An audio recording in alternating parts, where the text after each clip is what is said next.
That's right, Jim. Good evening to you. The headline from the meeting: the stadium is on time and on budget.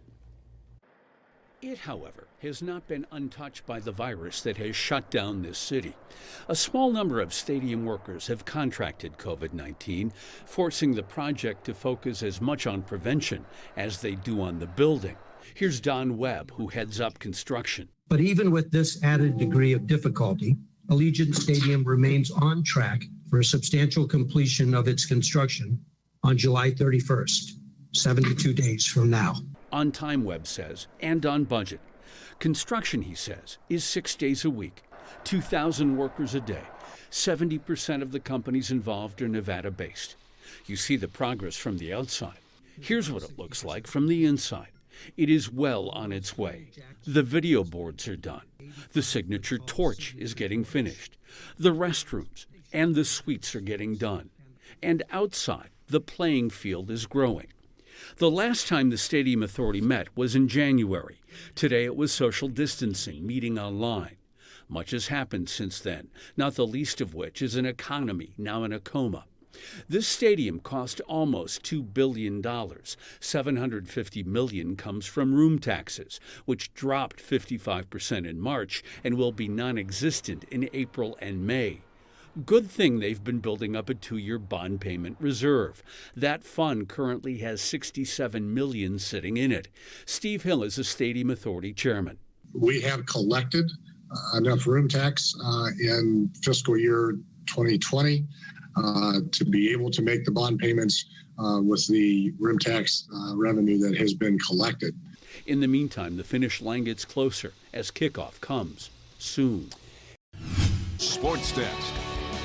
Well, Francis, a Predator, Ngannou, and the UFC have been in the headlines lately, but for different reasons. Dana is pressing for the UFC's May 30th card to be held here in Las Vegas at the Apex. And Ngannou, well, after his 22nd knockout to win in impressive fashion in Jacksonville, he wants a title shot, or Jon Jones. Well, Bones Jones has seen the rumors and is not scared. I am, but he's not. Posting this on his Twitter saying, amongst other things, folks, if you think that I wouldn't take this fight, then you are insane.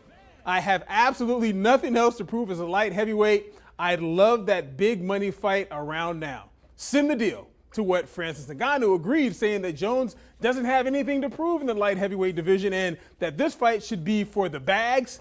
Yeah, I caught up with Francis and he had this to add. I won the fight. I think Jon Jones won the fight. The UFC haven't done anything toward that direction. So at least let's see them start and say, okay, we try and we didn't make it, then we can blame somebody. But for now, we won't beat up nobody if the UFC doesn't react. Well, the fights that Top Rank plans to hold at the MGM Grand next month will be for broadcast only, no fans, but Bob Arum wants fans for the Tyson Fury and the Deontay Wilder trilogy fight. And Bob tells our Amber Dixon exactly why that is. How important is the gate in boxing? I mean, some sports don't want to even come back if they can't have fans because that's how they make the majority of their revenue. Well, that is to a large extent dependent on the fight. For example, you couldn't do another Fury Wilder fight without a gate or a big site fee, because the gate on the last fight accounted for $17 million of the revenue. Now, unless you can somehow replace that, you can't do that fight. You just can't do it. So that is a problem on a fight of that magnitude.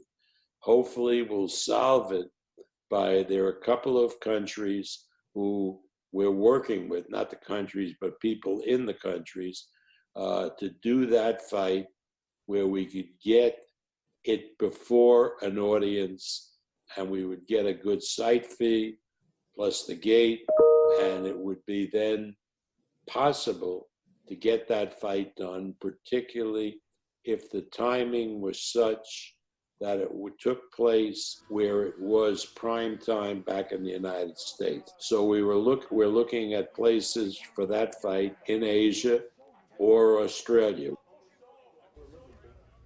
You know, folks, sports fans are pumped, but the return of live sports to the landscape has not made anyone any happier than our local sports book with their working apps. Vinny Maliulo of South Point says the UFC and NASCAR events have done very, very well on those apps.